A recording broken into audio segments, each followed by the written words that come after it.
안녕하세요. 오늘은 다시 앨범 추천 영상으로 돌아왔습니다.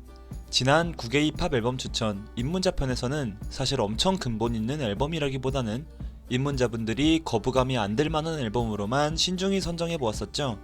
오늘 영상에서는 아마도 힙합을 조금 들으신다 하시는 분들이시라면 모르기가 힘든 그런 앨범들로만 준비해 보았어요.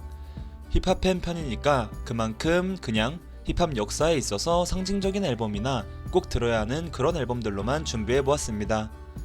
그리고 영상을 만들면서 9개의 칸이 너무 부족하다는 느낌을 받았어요. 그래서 이 영상 한정으로 9개 이상의 앨범을 준비했으니 재밌게 봐주셨으면 좋겠습니다. 그럼 이제 시작해보도록 할게요. 첫 번째 앨범은 켄드릭 라마의 Good Kid, Mad City와 To Pimp a Butterfly입니다. 당연히 켄드릭 라마의 이 두 앨범이 절대 빠질 수 없겠죠. 둘 다 말도 안 되는 힙합 앨범입니다. 이 두 앨범은 대한민국 음악평론 사이트 리드머에서도 만점인 5점을 받을 정도로 훌륭하다고 평가받는 앨범이기도 합니다. 우선 Good Kid, Mad City부터 살펴봅시다. 정규 2집인 Good Kid, Mad City는 켄드릭 라마라는 아티스트가 이름을 더 본격적으로 알리게 되는 앨범이죠. 무엇보다 앨범이 하나의 영화처럼 만들어졌습니다. 켄드릭 라마가 살아온 컴튼이라는 장소에 대해서 생생하게 묘사되어 있고 그 안에서 켄드릭의 감정이나 생각을 섬세하게 나열합니다. 같은 맥락으로 컴튼이라는 장소와 각종 범죄에 노출되어 있는 아이들의 삶을 그리며 비판적인 시선이나 켄드릭의 내면도 동시에 비추는 훌륭한 앨범입니다. 켄드릭의 랩 실력은 말할 것도 없고 각 트랙들의 배치도 깔끔하게 되어 있어서 분위기도 잘 환기되는 완벽에 가까운 앨범입니다. 그리고 이 앨범에 이어서 발매된 To Pimp a Butterfly라는 앨범은 진짜 대중음악의 역사에 남을 앨범이죠. 모든 흑인 음악의 장르를 다 모아둔 것만 같은 입을 틀어막게 하는 프로듀싱과 그 안에서의 서사가 장난이 아닌 앨범이죠. 마지막에 투팍과의 대화나 앨범 전반적으로 나오는 스킷은 더 이 앨범에 대한 몰입도를 높여주기도 합니다. To Pimp a Butterfly는 너무 상징적인 앨범이죠. 켄드릭 라마가 이 앨범으로 진짜 아티스트들의 아티스트, 예술가로서도 다시 한번 인정받게 된 계기이기도 합니다. 이 두 앨범은 진짜 설명이 필요 없을 정도의 명반이고요. 힙합을 좋아하신다면 꼭 들어봐야 할 앨범이라서 넣어보았습니다. 특히 두 앨범 다 서사가 매우 중요하니 가사 해석을 꼭 보시면서 전곡을 순서대로 감상해보시면 좋겠습니다. 만약에 이 두 앨범이 조금 어렵다고 느껴지시면 조금 더 난이도가 낮은 댐이라는 앨범을 먼저 들어보시면 좋을 것 같아요. 사실 켄드릭 라마의 앨범은 거를 것이 없기 때문에 꼭 천천히라도 다 들어보시면 좋을 것 같습니다. 두 번째는 카니에 웨스트의 My Beautiful Dark Twisted Fantasy라는 앨범입니다. 이 앨범은 제 유튜브에도 리뷰 영상이 올라가 있죠. 그 영상에서 더 많은 정보를 확인하시면 좋을 것 같고요. 이 앨범은 카니에 웨스트라는 사람의 최고작이자 2010년대 모든 대중음악 장르를 통틀어서도 최고작으로 뽑히기도 하는 말도 안 되는 앨범입니다. 모든 상상과 한계를 초월하는 프로듀싱과 감각적으로 사용된 샘플링 등 가사도 가사이지만 특히 사운드 면에서 말도 안 되는 앨범이죠. 목소리에 신디사이저를 입혀 마치 일렉트릭 기타 같은 연출을 해낸다거나 여러 악기들이나 샘플들을 겹겹이 쌓아서 웅장함을 부각시키는 등 음악적 기교가 완벽하게 드러난 작품입니다. 또 앨범의 흐름이나 트랙의 배치 순서도 말도 안 되게 좋고요. 이 앨범은 음악이 보여주는 맥시멀리즘을 보여주는 작품이라고 평가도 받습니다. 맥시멀리즘이라는 단어와 가깝다는 것은 당연히 굉장히 많은 사운드를 사용하거나 겹쳐서 뭔가 웅장한 에너지를 시종일관 뿜어내는 작품이라는 것이죠. 이 앨범을 집중해서 들어보시면 아시겠지만 정말 복잡하고 구현하기 힘든 사운드로만 1시간 동안 채워져 있습니다. 음악에 대한 이해도가 조금 높으신 분들이라면 이 앨범을 들으면서 이 앨범에 쓰인 음악적 기법들의 감탄밖에 나오지 않으실 겁니다. 그 정도로 훌륭한 앨범이라는 것이죠. 어쨌든 이 앨범도 방금 소개해드린 켄드릭의 두 앨범에 이어서 비교적 최근 나온 앨범들 중에서 최고의 힙합 앨범 중 하나로 꼽히는 작품입니다. 그러니까 진짜 무조건 들어보셔야 합니다. 외국 힙합을 좋아하신다면 무조건이요. 세 번째는 트래비스 스캇의 로데오라는 앨범입니다. 제가 이 앨범을 넣은 것에 여러분들이 의아해 하실 수도 있을 것 같긴 한데 저는 트래비스 스캇이라는 아티스트의 영향력 때문에 넣었습니다. 스캇은 트랩과 오토튠 그리고 미친듯한 에너지를 가진 콘서트의 흥행을 트렌드로 만든 남자이죠. 그래서 저는 스캇의 영향력은 절대 깎아내릴 수 없다고 생각합니다. 그리고 그런 트래비스 스캇의 최고작으로 평가받는 로데오를 가져왔습니다. 사실 트래비스 스캇의 다른 앨범들도 전체적으로 퀄리티가 매우 준수합니다. 근데 이 앨범을 가져온 건 뭐 그냥 제 기준으로 제일 곡들의 퀄리티가 좋고 스캇스러운 분위기가 잘 담겨있기 때문입니다. 우선 버릴 곡이 하나도 없을 만큼 모든 곡들의 퀄리티가 좋고요. 에너지가 넘치죠. 정말 이 스캇의 앨범을 들으면 바로 턴업 돼서 기분이 너무 좋아집니다. 그만큼 미칠 듯이 신나는 앨범이죠. 개인적으로 저는 이 두 트랙을 추천드리겠습니다. 어쨌든 요즘 힙합을 들으시는데 스캇을 안 들으신다? 그러면 조금 그렇거든요. 그래서 스캇 앨범도 하나 넣으면 좋을 것 같아서 이렇게 가져와 보았습니다. 사실 이 영상에서 소개해드릴 다른 앨범들처럼 엄청 근본 넘치거나 역사적인 앨범은 아니지만 그래도 이 앨범과 스캇이라는 아티스트만의 개성 그리고 그의 에너지 넘치는 음악을 소개해드리면 좋을 것 같아서 가져와 보았습니다. 네 번째는 투팍의 All Eyes on Me와 더 노토리어스 B.I.G의 Ready to Die입니다. 이제 진짜 힙합들이 나왔습니다. 이 두 사람은 당연히 묶어야죠. 영원한 라이벌이자 이제는 세상에 존재하지 않는 두 천재들의 역사적인 두 앨범입니다. 투팍은 서부의 웨스트 코스트 힙합 아티스트이고요. 빅기는 동부의 이스트 코스트 힙합 아티스트이죠. 이 둘의 대표적인 작품인 All Eyes on Me와 Ready to Die는 라이벌 구도로도 잡혀있는 작품들입니다. 투팍의 All Eyes on Me는 당시 웨스트 코스트 힙합이 어떤 음악인지 확실하게 보여주고요.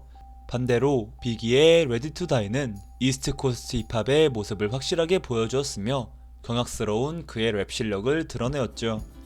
그래서 이 두 앨범은 두 아티스트의 비슷하면서 조금씩은 다른 음악 스타일이 대립되는 영화 같은 순간입니다.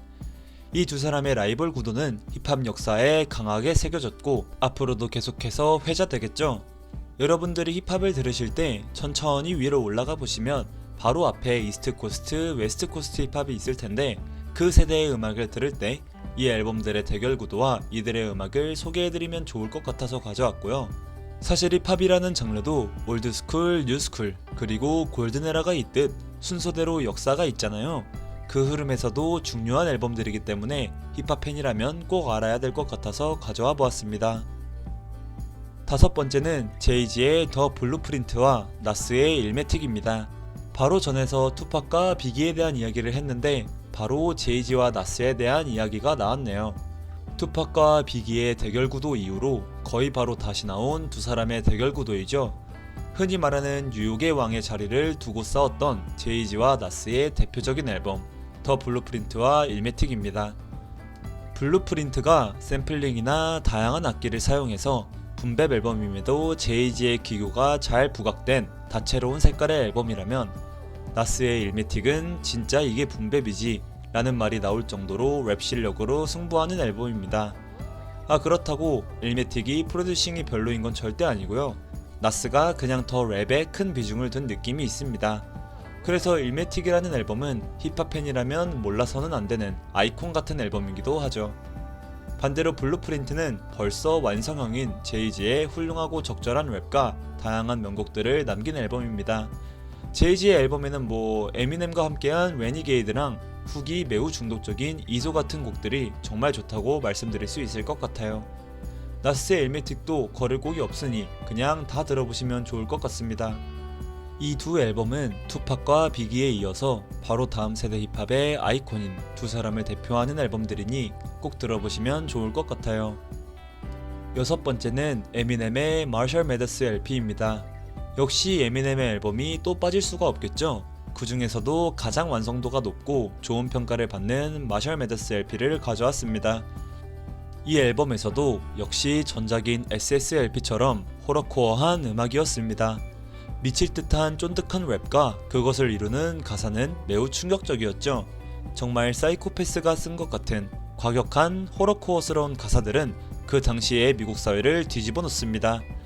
그뿐만 아니라 이 앨범은 닥터 드레가 총괄 프로듀싱을 맡았는데 프로듀싱도 훌륭했다고 말할 수 있습니다. 훅들의 완성도도 굉장히 높았고요. 너무 듣기가 재미있는 앨범입니다. 에미넴의 전성기, 딱 그 모습을 보여주는 미칠 듯한 랩, 그리고 완성도 높은 훅, 모든 것들이 다 갖춰진 훌륭한 앨범이죠. 또 에미넴은 몇 안되는 성공한 백인 래퍼이기 때문에 그의 성공에 더 큰 의미를 부여할 수도 있을 것 같습니다. 이 앨범이 좋으셨다면 에미넴의 바로 전 작품인 SSLP도 들어보시고 바로 다음 작품인 에미넴 쇼도 너무 좋은 작품이니 다 천천히 들어보시면 좋을 것 같아요. 여러분들도 에미넴만의 개성 넘치는 랩에 함께 빠져보시면 좋을 것 같습니다. 일곱 번째는 우텐클랜의 Enter the Wu-Tang 36 Chambers입니다. 우텐클랜도 소개해드려야겠죠? 사실 우텐클랜은 아까 말씀드린 더 노토리어스 B.I.G 이전에 더 근본 있는 이스트코스트 힙합 아티스트입니다. 우텐클랜은 멤버가 굉장히 많고요. 이렇게 많은 멤버들이 조화를 이루고 한 명씩 돌아가면서 빡센 랩을 뱉는 그런 음악을 하는 아티스트입니다. 그냥 여러분들이 흔히 생각하시는 붐랩 앨범이라고 생각하면 좋을 것 같아요. 근데 이 앨범은 그 이스트코스트 힙합이나 흔히 말하는 힙합의 골든에라, 황금기를 대표하는 앨범 중 하나이기 때문에 꼭 소개해드려야 했던 앨범입니다. 사실 붐랩을 좋아한다고 말하는데 우텐클랜을 모르면 좀 그렇죠. 그래서 진짜 붐랩이라는 장르와 골든에라를 대표하는 그런 상징적인 힙합 그룹이라고 볼 수 있을 것 같아요. 이들의 랩은 말할 것도 없고요. 이 이스트코스트 힙합만의 어둡고 음산한 분위기를 확실히 보여주는 앨범이죠. 그래서 이스트코스트와 골든에라를 대표한다는 의미가 있는 작품이라는 점에서 꼭 넣어야 할 것 같아서 가져왔습니다. 이 앨범이 좋으셨다면 여기 우텐클랜의 멤버들의 개인 작품들을 들어보시면 좋을 것 같아요. 저는 개인적으로 래콘의 Only Built for Cuban Links랑 고스트페이스 킬라의 Supreme Clientele 그리고 드자의 Liquid Swords를 추천드릴게요. 여덟 번째는 NWA의 Straight Outta Compton이라는 앨범입니다. 우텐클랜을 소개해드렸으니 또 NWA를 소개해드려야겠네요. NWA는 우텐클랜과는 정반대로 웨스트코스트 힙합의 조상님격인 그룹이죠. 우텐클랜과 완전 반대되는 그룹이라고 설명할 수 있을 것 같습니다. NWA는 닥터들의 아이스큐브, 이지이 등으로 구성된 그룹이고요.